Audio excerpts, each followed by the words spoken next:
Hey everyone, I'm Ashley and I am here with the Bachelor himself, Peter Weber.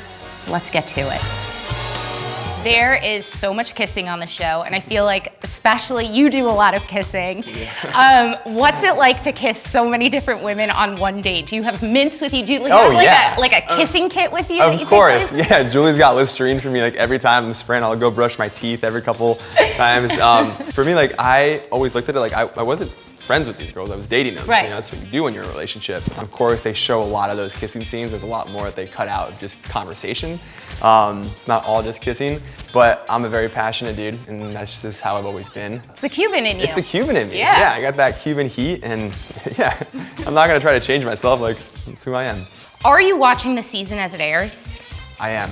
What's that like? That must be so weird. It's very weird. I got to watch, like, the first episode was cool. I got to watch, you know, my family, my friends. We had a big kind of watching party, and honestly, since then I try to kind of just do it by myself and just kind of, because you just have to relive all these feelings and all these emotions, the good and the bad. Has it been strange to kind of get an inside look at what's happening with the women that, you know, stuff you weren't privy to while it was happening? Yeah, that's been one of the craziest things, and I knew that was gonna be the case, obviously, because there is so much information that I just don't know. And I don't have a phone, I have no connection to the outside world or just any of the real stuff that's going on in the house. And so it's brought up some like kind of bitter emotions sometimes, you know, like I see myself falling for someone or putting my neck out for someone, and then the next, you know, scene is them with someone, you know, having this conversation. It's not the most appropriate. I'm like, are you kidding me? But it is what it is. Yeah, it's the nature of the beast, I guess.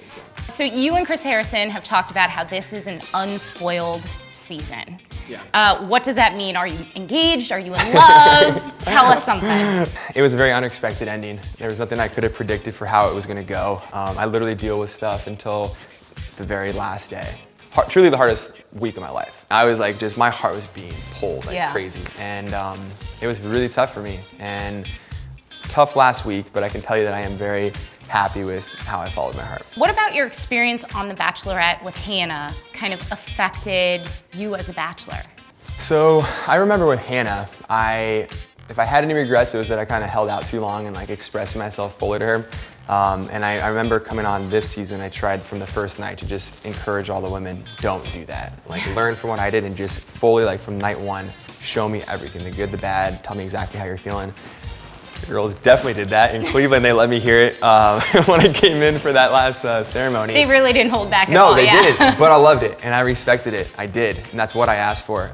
And you know, so I guess that was definitely something I took from Hannah's season, and it already started to happen, you know, paying off, I guess, in this one. Well, and it's also interesting because I feel like you listened to the girls when they were kind of telling you about Alea, where most people, it's taken them, most bachelors and bachelorettes, it's taken them a really, really long time to kind of listen to everybody in the house. Do you think that the experience like played a part in that? Yeah, I guess to answer your question, yes. I obviously knew that the women in the house knew probably more than I did.